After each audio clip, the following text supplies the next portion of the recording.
HTMD media network में आपका स्वागत है। नमस्कार, मैं हूं निशा और आप देख रहे हैं खबरों की हकीकत Seemanchal news.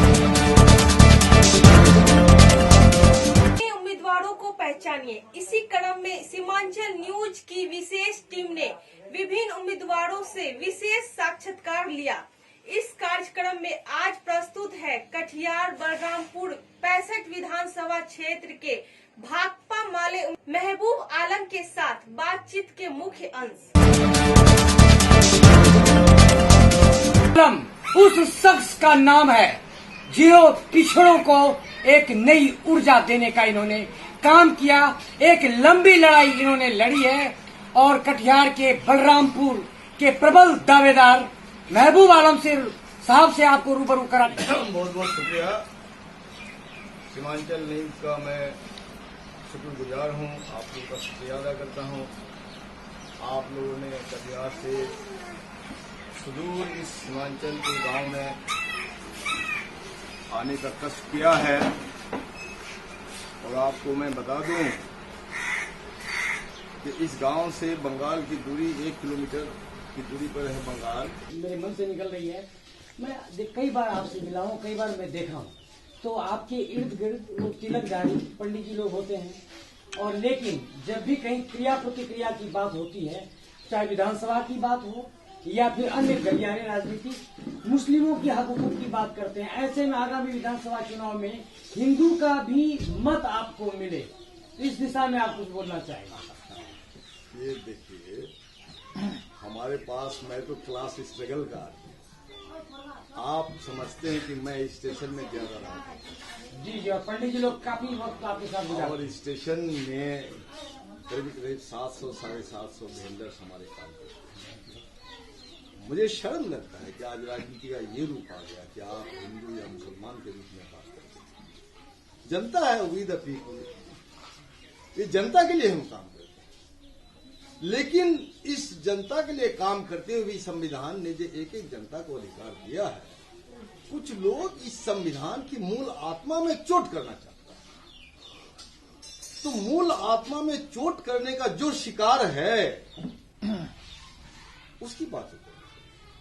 CAA, NRC, NPR, इसकी बात तो हम लोग कहीं न कहीं खाई, आपके अनुसार खाई काटने का ये आप इतना देखिए, ये लोग आज से नहीं कर रहा। ये इतिहास के पिछले पन्नों में अगर ले जाएंगे आप, तो कॉन्स्टिट्यूएंट असेंबली का ड्राफ्ट कमेटी का जो चेयरमैन बने बाबा साहेब अम्बेडकर को इन लोगों ने कॉन्स्टिट्यूएंट असेंबली के लिए इलेक्ट करवाया। आप खोज के देखिए, वो तो महाराष्ट्र के लोग थे, लेकिन कहां से चुन के गए? वो बंगाल से चुन के गए। फजलुल हक उस वक्त के प्रधानमंत्री हुआ करते थे। तो इन लोगों ने तो तमाम जानते हैं, इन लोगों का तो आपको क्लास, इन लोगों का तो सब माने वर्गविहीन समाज इनको चाहिए नहीं। ये जातीय आधार पर समाज का निर्माण करते हैं। ये तो आपको धन वालों का समाज है। अभी कॉर्पोरेट परस्त के पास इन लोगों ने समर्पण कर दिया है। आप देखते हैं किस तरह से देश को बेचने का एक अभियान शुरू किया है, और निर्लज रूप से। निजीकरण के बारे में क्या कहना? बिल्कुल निजीकरण के विरोध में है। और जनता ने जित मेहनत मशक्कत से 70 साल तक संसाधन जुटा करके इस देश का जो संसाधन जुटाया, संस्थान बनाए, बड़े बड़े IIT, हाल, आपको भेल, इन तमाम रेल, जो पूरी दुनिया का एक जो है जिस पर हम फख्र कर सकते हैं, इन तमाम संस्थानों को जिस पर हमें गौरव है, उनको बेचना शुरू कर दिया है लोग। इसलिए कुछ खास मामले में, जैसे रिजर्वेशन के मामले में, अब मान लीजिए कि एक आदमी स्वस्थ है लेकिन बुखार है, और बुखार पीड़ित लोगों को स्वस्थ लोगों के साथ दौड़ने के लिए छोड़ दीजिएगा, तो ये तो वाजिब नहीं है। ठीक उसी तरह से रिजर्वेशन की जरूरत है। और रिजर्वेशन आर्थिक रूप से जो पिछड़ गए लोग, सामाजिक रूप से जो लोग पिछड़े हुए लोग, उन लोगों को रिजर्वेशन चाहिए। और उसी नजरिया से अभी आपको मुसलमान पर टारगेट हो रहा है। पहले हम लोग इस तरह की बात नहीं करते थे, लेकिन NRC, CAA, NPR के लिए आपने देखा कि उन्होंने टारगेट किया मुसलमानों को। तो ये भेद बात करने से कोई फायदा नहीं होती है। हम लोग बात करते थे पहले अकलियत को क्राइसिस है, अकलियत की तहफ़्फ़ुज़ की बात सोचनी चाहिए। तो अकलियत में कौन है? आपको मुस्लिम बड़ा अकलियत है, सिख है, ईसाई है, पार्शियन है, ज्यूज है, जैन है और अलग अलग किस्म के लोग। लेकिन आज बाकी लोगों को कोई तकलीफ नहीं है। निशाना बनाया मुसलमान को, तो निशाना बनाया मुसलमान को, तो मैं भी तो बीइंग ए मुसलमान उस दर्द को शिद्दत से महसूस करता हूं। इसलिए मैं इस बात को जोर से बोलने की जरूरत महसूस करता हूं। और बिल्कुल हमारा रोल देखिएगा आप, हमने कभी ये सब बात की नहीं, हमारे अंदर सर, ये आप सब अगर बात इजाजत नहीं दें है। तो एक सवाल पूछना चाहूँगा। बिल्कुल बिल्कुल पूछ सकते। ये सवाल ये है सर कि जब अब मुस्लिम रहनुमाई की जहाँ तक बात हो रही है, तो AIMIM पार्टी अपनी जमीन तलाश रही है खुद सीमांचल की सरजमीन पर। तो इस संदर्भ में ये इसका इतिहास रहा है 65 बलरामपुर का। तो आपके में भी कई बार द्विकोणीय संघर्ष देखने को मिला, कई बार त्रिकोणीय संघर्ष मिला, आप विजेता साबित हुए। तो आगामी विधानसभा चुनाव के स्वरूप और परिप्रेक्ष्य ओवैसी साहब, आप कुछ कहना चाहेंगे? देखिए, मैं ओवैसी साहब पर बहुत ज्यादा नहीं कहना चाहूंगा। मैं इतना ही कहना चाहूंगा जी, हिंदुस्तान में हिंदू के नाम से, मुसलमान के नाम से कोई पार्टी चल नहीं सकती। हिंदुस्तान की जनता उसे खारिज करती है। बस कॉन्स्टिट्यूशन ने जो हमें अधिकार दिया है, कॉन्स्टिट्यूशनल नाम हो, देश की जनता की तरक्की, देश की जनता की बदहाली को दूर करने का, कॉन्स्टिट्यूशन को की हिफाजत के लिए, हमारे तहफूज के लिए जो भी बात हो वो हो। लेकिन कोई पार्टी, अब MIM उन्होंने अपनी पार्टी का नाम रखा है, लेकिन मुझे नहीं लगता है कि ऐसी जो सांप्रदायिक जी मंसूबा रखती हुई पार्टी है उन्हें कामयाबी। किसान बिल के बारे में आप क्या सोचते हैं, क्या कहना चाहेंगे आप? किसान बिल का तो हम लोगों ने खिलाफ किया। जी जी जी जी, प्रसारित भी किया था हमने खबर। किसान बिल का हम लोगों ने खिलाफ किया जी। तो किसान बिल के बारे में ये है कि एक किसान की जो फसल आती है तो आपने इसका कीमत ब्यौरा करने का वादा किया था। लेकिन आज आपने क्या कर दिया? आप कॉर्पोरेट घराने को किसानों की खेती फसल खरीदने की ताकत दे दी आपने उसको, और MSP आपने रखा नहीं, मिनिमम सपोर्ट प्राइस आपने रखा नहीं। आपने ये नहीं कहा भाई कि जो भी हमारे किसान से मिनिमम सपोर्ट प्राइस से कम कीमत पर अनाज खरीदेगा उसे गिरफ्तार किया जाए। आपने ये नहीं रखा जी।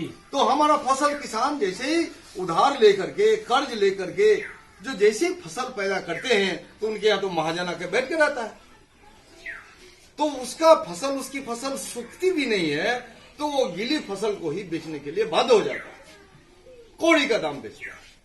आप क्यों नहीं सरकार करती है कि आप हमारा मंडी में लाके बेचिए, और जिस गांव से मंडी में लाके बेचते हैं उस गांव से मंडी में ले जाने का जो खर्च है, मजदूरी है, उस मजदूरी के साथ मिनिमम सपोर्ट प्राइस के साथ फसल की कीमत है, किसानों का फसल खरीदा जाएगा। और जिस तरह से इसको एसेंशियल कमोडिटी एक्ट से हटा दिया गया, खाद्य द्रव्य को आप होल्ड कर सकते हैं, प्याज को होल्ड कर सकते हैं, अनाज को होल्ड कर सकते हैं, दाल को होल्ड कर सकते हैं, तो ये लोग तो एक एक गोडाउन में लाखों करोड़ टन जो है जमा करके रखेंगे और क्राइसिस पैदा होगी। इससे क्या काला बाजारी को बढ़ावा होगा, कीमत बढ़ेगी और किसानों को कुछ नहीं मिलेगा और भुखमरी मिलेगी। आज देखिए जो उससे क्या होगा कि वो जो है उसको आपको जमा करने का उसको अधिकार रहेगा, और जैसे ही जमा होगा, जैसे ही क्राइसिस होगी मार्केट में, वैसे ही कीमत बढ़ेगी, जैसे ही कीमत बढ़ेगी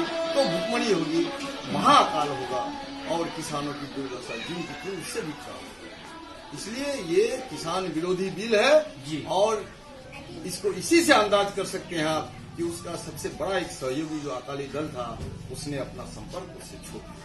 65 बलरामपुर विधानसभा क्षेत्र और कटिहार वासियों से सर मैसेज टू पब्लिक क्या संदेश देना चाहेंगे? मैं 65 बलरामपुर विधानसभा क्षेत्र की जनता से आग्रह करूंगा कि जिस तरह से आपने अपना प्यार, मोहब्बत और विश्वास हमें दिया है और उनको लेकर जिस तरह से हमने बड़ी बड़ी लड़ाई बिहार विधानसभा में लड़ी, आपका नाम मैंने रोशन करने का काम किया है और विकास के नाम पर जो भी मैंने सड़कें बनाई और अभी जो घर घर, गांव गांव, गली गली बिजली हो गई, ये हमारी उपलब्धि में है। आपको 65 बलरामपुर में अभी दो पावर सब स्टेशन बन रहा है इलेक्ट्रिक का। एक बेलता बन गया, एक आबादपुर सब स्टेशन बन रहा है आपको। शिकारपुर ANM इंस्टीट्यूट बना, ITI कॉलेज बना, स्टेडियम बना आपको बेलवा में। ये सब उपलब्धियां हैं हमारी, और आने वाला दिन में जनता का प्यार मिलेगा तो मैं जनता को मायूस नहीं हूं। आगामी विधानसभा चुनाव के सर सीमांचल न्यूज महापरिवार की ओर से आपको हार्दिक शुभकामनाएं। सीमांचल न्यूज से बात करने के लिए बहुत बहुत धन्यवाद। आप अभी मिल रहे थे महबूब आलम साहब से, कॉमरेड महबूब आलम साहब से, जमीन से जुड़े नेता, शिक्षाविद, महान शिक्षाविद, जिन्होंने समाजवाद की एक नई परिभाषा गढ़ी है। राजनीति की ये एक नई पहचान है। अब आगामी विधानसभा चुनाव में, चुनावी संग्राम में महबूब आलम साहब के मन में बहुत सारे अधूरे कार्य पूरे करने की योजना है। इनसे हम आपको फिर मिलवाएंगे। तब तक की हमें दीजिए इजाजत। इस कार्यक्रम के प्रायोजक हैं CITM Katihar, the educational hub. घर बैठे ऊंची शिक्षा करे पूरी।